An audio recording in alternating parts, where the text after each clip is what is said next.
আসসালামু আলাইকুম রহমতুল্লাহি ওবারাকাতু।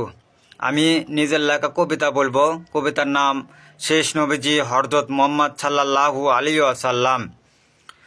শেষ নবীজির বর্ণনা তুলে ধরছি, তিনি আলোর রবি, মানব জীবের শ্রেষ্ঠ, আমাদের বিশ্ব নবী।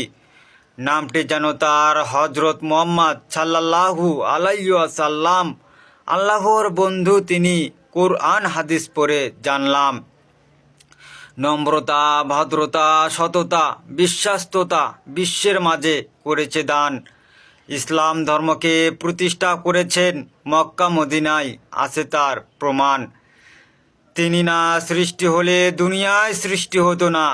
সেই নবীজির উম্মত মোরা, এ কথা সমুদয়ের আছে জানা। হজ, জাকাত, নামাজ, রোজা বিশুদ্ধতায় চিত্তে আনে শক্তি। এসব গুণে মরণ হলে হাসরের ময়দানে পাবে তুমি মুক্তি। এমন কথা বলে গেলেন আমাদের প্রিয় নবীজি আল্লাহর রসুল। শয়তানের ধোকায় পড়ে করো না যেন কোনো ভুল।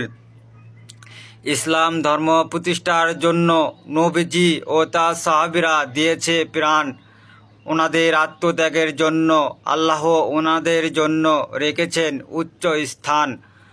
নবীজির উম্মত আছে যত, যায় না যেন জাহান্নাম। মদিনার ওই রওজা পাকে কেঁদেই যাচ্ছেন অবিরাম। ধন্যবাদ।